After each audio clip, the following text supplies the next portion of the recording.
guys, kembali lagi di Rika Official. Jangan lupa like, comment, and subscribe ya. Hari apa ini? Mengapa hari ini terasa lebih baik daripada kemarin? Atau hanya perasaanku saja? Setelah dari kantor Karafka, aku langsung pulang tanpa mampir kemanapun. Lagi pula aku mau mampir ke sana. Berbicara tentang hari ini terasa berbeda dari hari kemarin.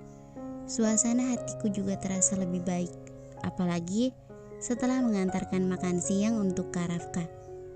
Bibirku ini tidak henti-hentinya tersenyum. Hatiku terasa senang. Aku juga heran kenapa hari ini bawaannya mau senyum-senyum terus. Bukan aku saja yang heran, Bimah juga ikut heran karena diriku. Lamunanku buyar saat suara nada dering telepon terdengar dari arah ponselku. Aku segera menerima telepon masuk itu saat kulihat nama Umi terpapar di layar ponsel. Assalamualaikum Syakila. Waalaikumsalam. Iya, ada apa Umi? Jawabku. Kila sudah sampai di rumah nak? Tanya Umi dari seberang sana. Alhamdulillah sudah Umi. Memangnya ada apa Umi?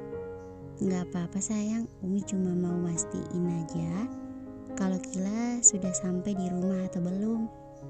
Oh gitu ya, Alhamdulillah Umi, Kila sudah sampai. Alhamdulillah kalau begitu Umi tutup ya. Assalamualaikum. Aku mematikan sambungan telepon dengan Umi. Setelah itu aku menyimpan handphoneku di atas nakas. Aku melangkah ke arah meja rias, lalu melepas hijabku dan menyisir rambutku. Setelah itu aku mencepul rambutku asal. Aku kembali melangkah menuju kamar mandi, berniat untuk mandi. Cuaca hari ini terasa sedikit panas, membuatku gerah dan ingin mandi. Setelah selesai mandi, aku langsung mengganti pakaian dengan gamis dan himar yang berwarna navy. Setelah aku merasa sudah bersih dan rapi, aku langsung melangkah turun ke bawah untuk menonton TV. Masya Allah, Nyonya rapi banget, mau kemana? Tanya Bi Ima. Memang sudah menjadi tradisi kah? Sudah mandi dan pakaian rapi selalu disangka mau pergi dan selalu ditanya mau kemana. Alhamdulillah, enggak kemana-mana, Kila cuma mau nonton TV. Oh gitu, mau Bibi ambilkan cemilan? Mau Bi, tolong ambilkan keripik singkong yang ada di lemari dapur ya Bi. Bi Imah mengangguk lalu melangkah menuju dapur. Sedangkan aku melanjutkan langkahku menuju ruang TV. Duduk di sofa yang berhadapan langsung dengan layar kaca TV. Tak menunggu waktu lama, Bi Imah datang dengan membawa nampan berisi setoples keripik singkong dan segelas teh manis yang langsung diletakkan di meja yang ada di hadapanku. Ini Nyonya, teh sama keripiknya. Terima kasih Bi, ujarku sambil tersenyum. Sama-sama Nyonya, kalau begitu Bibi ke belakang dulu, pamitnya, yang langsung aku tanggapi dengan anggukan serta senyuman. Sepeninggalan Bi Imah, aku menikmati keripik dan segelas teh manis sambil menonton TV. Sesekali aku tertawa saat melihat adegan lucu di layar kaca TV. Maghrib tiba. Suara azan menggema di luaran sana. Tiba-tiba masjid juga musola mengumandangkan azan dengan syahdunya, membuat sepasang telinga yang mendengar seolah menari-nari saking indahnya.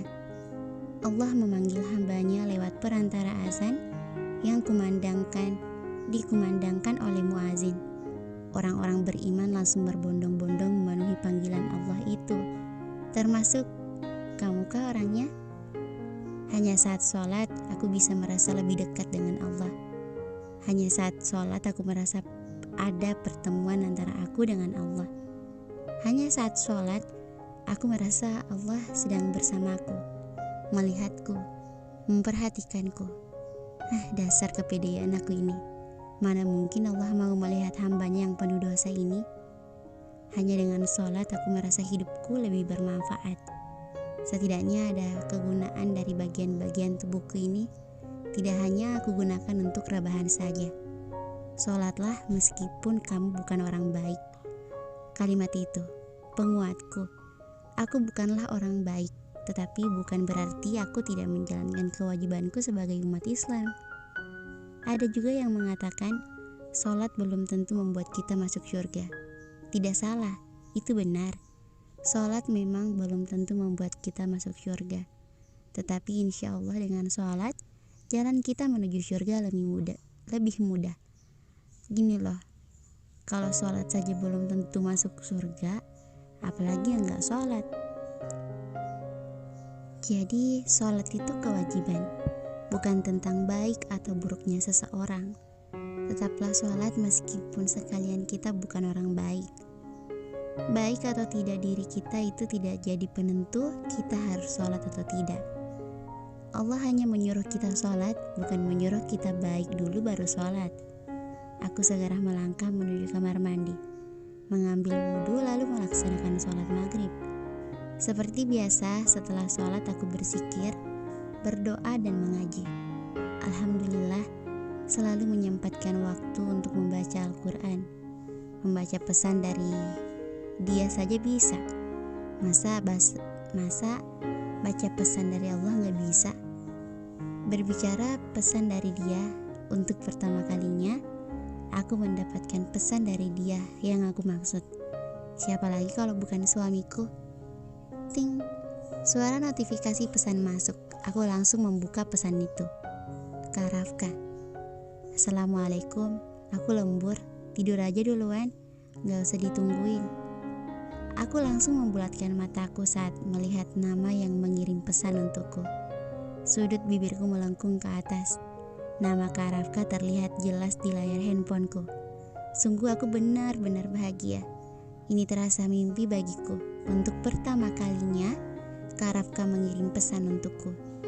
Dengan cepat aku langsung membalas pesan dari Kak Rafka. Waalaikumsalam, gak apa-apa kak, gila tungguin.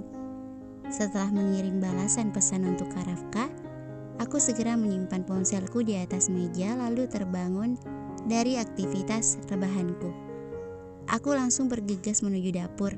Rencananya aku akan memasak untuk makan malam. Sesampai di bawah, tepatnya di dapur, aku langsung mengedarkan pandanganku untuk mencari bahan serta alat untuk memasak. Nyonya, mau masak ya? Tanya Bi Ima. Aku pun menoleh lalu mengangguk. Entah sejak kapan asisten rumah tanggaku itu ada di sebelahku. Mungkin aku terlalu sibuk sampai tidak menyadari kedatangannya. Mau Bibi bantuin Nyonya? Aku menggeleng pelan.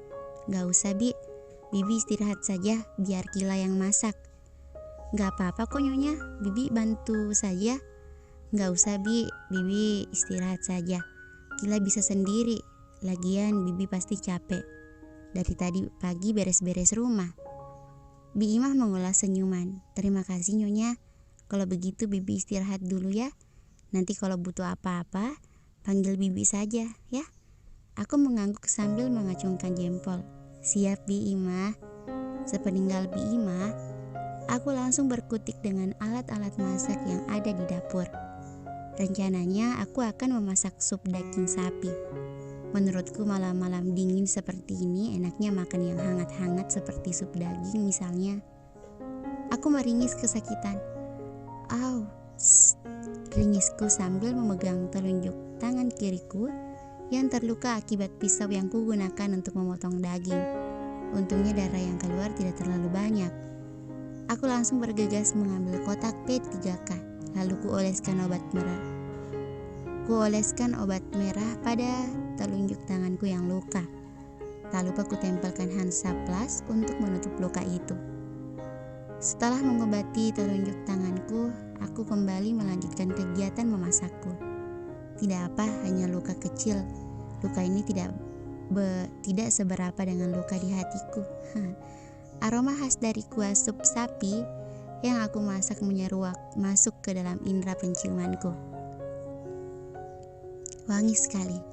Sebentar lagi sup yang aku buat akan selesai. Ku kecilkan api kompornya sengaja agar dagingnya lebih empuk.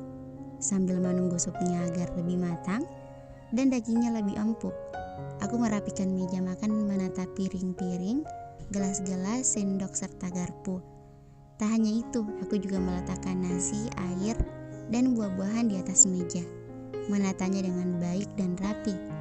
Setelah itu, aku melihat sup daging yang aku masak. Ternyata sudah matang. Kumatikan kompor, lalu kupindahkan sup daging itu ke dalam mangkuk besar, lalu meletakkannya di atas meja makan. Aku menepuk-nepuk telapak tanganku sambil tersenyum. Alhamdulillah, selesai juga. Tinggal sholat isya terus balik lagi nungguin Kak Rafka pulang. Setelah selesai dengan kewajibanku, aku segera kembali turun ke bawah menempatkan diri di ruang makan, menopang dagu dengan tangan kiri, sedangkan tangan kananku mengetuk-ngetuk meja makan. Bosan itu yang aku rasakan sekarang. Aku menghembuskan napas. Kak Rafka kok belum pulang juga? Lemburnya sampai kapan coba? Isya udah lewat, tapi Kak Rafka belum pulang juga. Ujarku tak bersemangat. Keburu supnya dingin. Gumamku sambil mengibas-ngibaskan tanganku pada makanan-makanan yang ada di hadapanku. Takutnya ada lalat yang hinggap. Aku masih setia menunggu, duduk di kursi dengan tangan yang aku gunakan untuk menopang daguku. Ekor mataku melirik jam dinding di atas sana. Jarum jam sudah menunjukkan pukul 9 malam. Tetapi sampai sekarang Kak Rafka belum juga pulang. Kak Rafka lemburnya sampai jam berapa ya? Tanyaku pada diri sendiri. Mau nelpon tapi takut diblokir. Aku menghembuskan napas kasar. Sup daging yang aku buat sudah dingin. Terpaksa aku bangkit dari dudukku, lalu melangkah menuju dapur untuk menghangatkan sup daging itu. Setelah menghangatkan sup, aku kembali meletakkannya di atas meja makan dan kembali duduk di kursi menunggu kedatangan sang suami. Terlalu lama menunggu hingga tak sadar aku terbawa ke alam mimpi.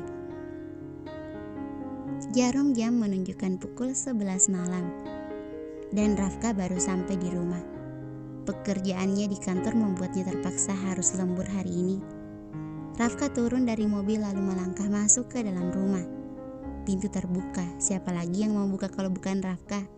Pintu dikunci tetapi Rafka memiliki kunci khusus untuk dirinya.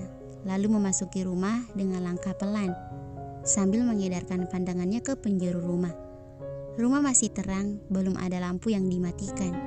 Sambil berjalan dari ruang tengah, Rafka sambil mematikan lampu. Assalamualaikum Kila, panggilnya sambil terus berjalan mencari keberadaan sang istri. Kila, kamu di mana? Rafka baru ingat malam-malam Kila selalu menyuruhnya untuk makan. Kemungkinan besar istrinya itu ada di ruang makan, pikirnya.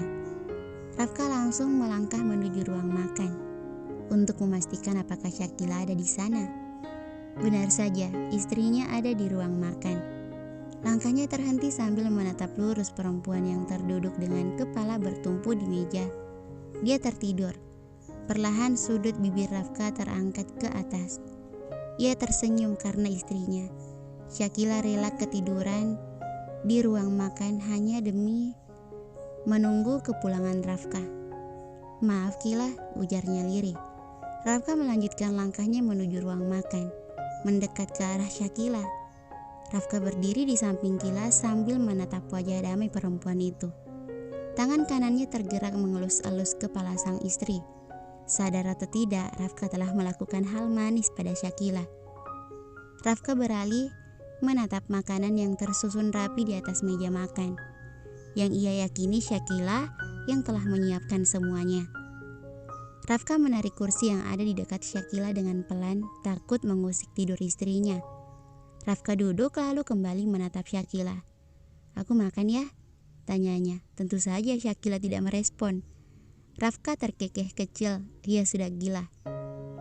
Rafka mengambil piring dan meletakkan nasi juga sup daging di atasnya. Sebelum makan, Rafka berdoa lalu menyantap makanan itu dengan lahap. Demi Upin Ipin yang tidak besar-besar, Rafka menyesal telah mengabaikan makanan yang dimasak oleh istrinya. Rafka memejamkan matanya sambil menikmati sesuap demi suap nasi yang masuk ke dalam mulutnya. Enak, kenapa bisa seenak ini? Gila. Rafka kembali menyantap makanannya hingga habis tak tersisa, meminum segelas air dan mencomot buah anggur sebagai penutup. Ia sudah kenyang. Gini ya rasanya punya istri, gumamnya sambil mengulas senyuman. Matanya beralih pada wajah Akila. Ditatapnya wajah damai perempuan itu. "Makasih," ujarnya lirih.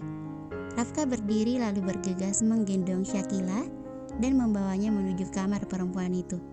Sesampainya di kamar Syakila, Rafka melangkah menuju kasur empuk milik Syakila. Ia rebahkan tubuh mungil milik sang istri di atas kasur, tentunya dengan sangat hati-hati, agar tidur Syakila tidak terusik. Tak lupa ia menyelimuti tubuh Syakila hingga batas dada. Dan terakhir ia mematikan lampu tidur. Rafka mengusap lembut kepala Syakila sebelum ia benar-benar pergi. "Selamat tidur, my bo." Bersambung. Thank you for watching.